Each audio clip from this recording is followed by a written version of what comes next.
Philippine Red Cross Chairman and CEO Dick Gorda now joins us on the line.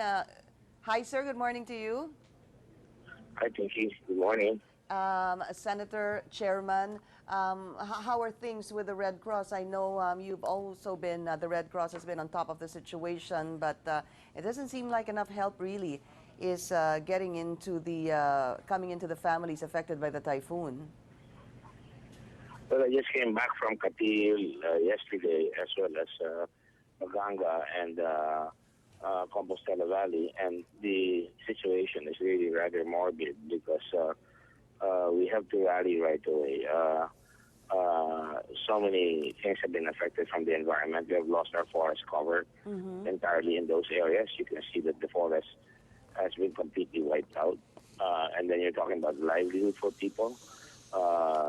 The whole town of Maganga is practically flattened out, and they have to start getting back into their lives. All of them have hardly any shelter in Katil as well as in Maganga and in some areas in Yucatan.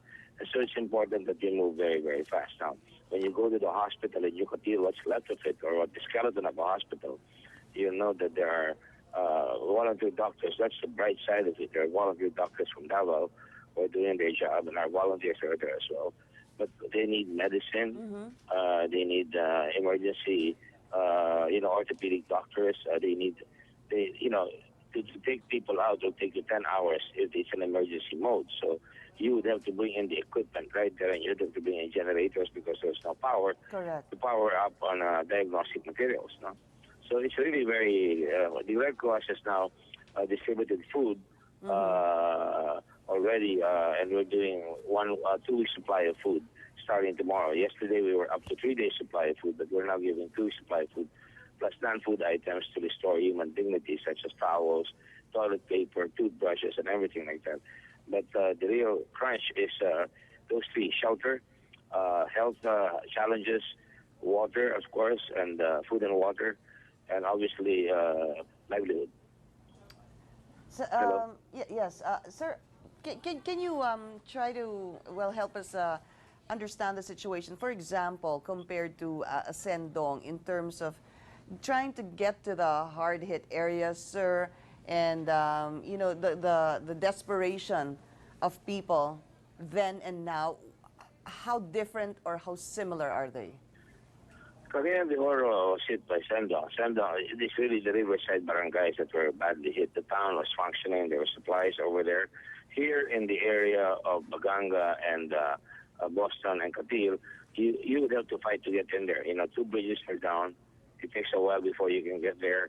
And obviously, you can supply only by Philippine Navy vessel. And obviously, the PWA says their work cut out for them. They have to build their bridges right away para makapag-supply tayo. Opo. Otherwise, you need to cut off an airfield so that C-130s can land in the area. And that's possible for the C-130s, although it's very risky. Opo. So it's very hard to get there, and certainly food in the population, you can reach them. But what about the outlying barangays? There are people there with broken bones, with head wounds and everything. We have to reach out there. It's a humanitarian crisis, as I said yesterday. Yes. You need to have more doctors with equipment right there on the ground so that you could give in the necessary, not just the first aid, but immediate treatment right away. It seems like this is going to be, obviously, sir, a long process because, infrastructure is broken. Barangays have actually been buried, sir. Power hasn't been restored in many areas. People are obviously lost their homes. This is going to be a work in progress.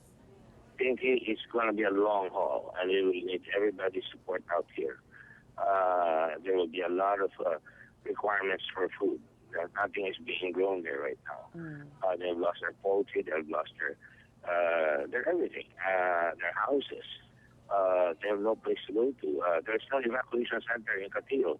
I found one family there. I said, oh my gosh, mabuti nakatira kayo sa simentong bahay. Hindi ho yung bahay namin, yung kabilang bahay namin. Kanino ito buti pinatira kayo? Pagtingin ko, it was a mausoleum. Oh. It was on the edge of the cemetery. Doon sila nakatira sa mausoleum. Oh, yes, sir.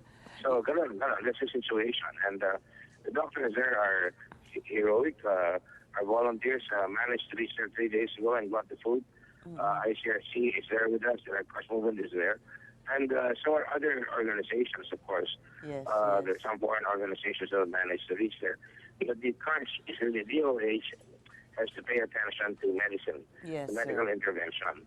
And then, of course, the military, they will have to spend an awful lot of money on fuel and pilots because Yes. there are some people that have to be ferried out to Davao City, which is the nearest, reliable medical facilities are. Hospital.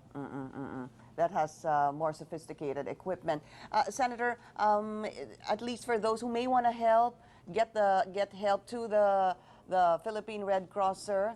How can they do it? Website, yes. They can text, and you can check the website.